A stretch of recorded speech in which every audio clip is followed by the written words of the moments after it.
Okay guys, here's a quick look and walk around the 2021 Honda CB500X in white. So doesn't that look a smart looking bike? So in Australia here, I think at this stage your only choice is this white version. So the best thing about I like is the red trellis in the frames there. So how does that look?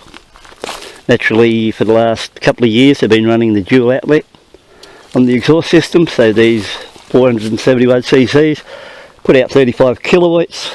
They're running a 19-inch front wheel, 17-inch rear.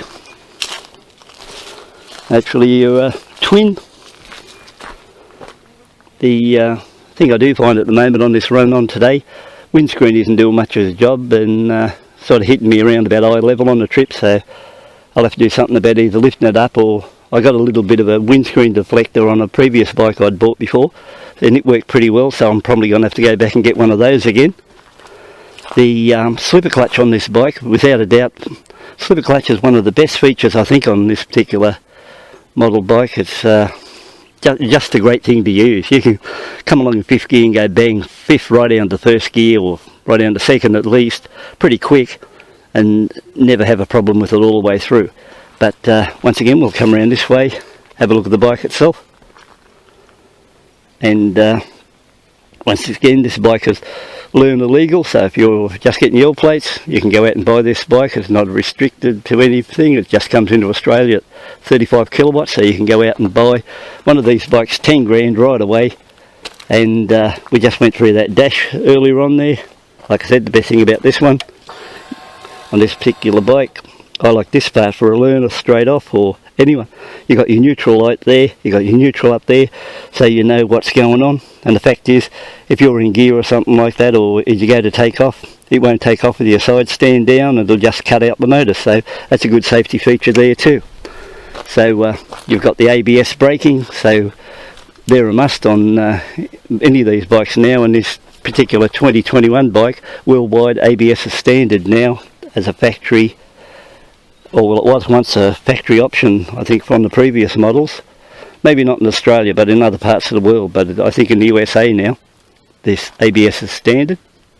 So, but overall, it's a fairly neat looking bike, and I think the white really comes out nice. And I like how the white with the two-tone grey, and I think I mentioned to you along the trip there, I could see out of the review mirrors at 80 or 100 kilometres an hour, no trouble whatsoever. There was no vibration going through the mirrors, and I could, if anyone was coming out behind me, which there wasn't, but if they would have been behind me, I would have had no trouble seeing what was going on, so that was good.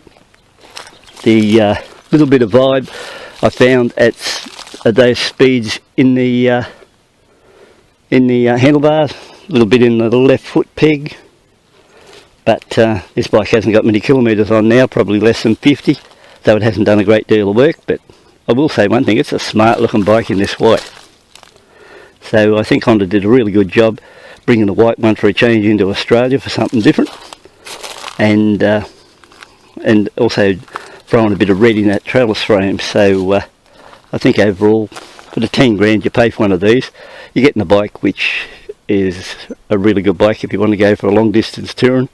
I think it'd suit nearly anyone, so for that matter, you know, whether you're just somebody who's, you know, just wants to go on rides, and if you're an older guy just coming back into the sport and wants to come back into it, that seat height of 32.7, I never had much trouble getting on the bike, on or off the bike. So like I said, I'm 5'9", 80 to 85 kilos, so no trouble getting on and off the bike. I can almost flat foot it, you could say, so no drama there whatsoever. And compared to bikes I'm usually on all the time, they're up around that 30, 31, so you do notice it's a little bit higher. The handlebar position, they're a little bit wider than normal. It's pretty comfortable there too, so I think overall the package on this bike is pretty good for what you get. These are fairly reasonable bikes to service too, so it's not going to kill you on service costs compared to some bikes where they really know how to charge you when you go back for a service, so you'll be pretty happy in that line. So I think overall things are good in that line. And another thing to look at would be that you might not be aware of, that these bikes come factory standard with LED headlights front and rear. So you've got LED headlights, tail lights, and all indicators, so everything's LED. So keep that in mind too, and you know, you don't have to worry about old school like on some of the other bikes where they've just still got bulbs. So you're right up with modern technology on this bike. So that'll end that part of the trip.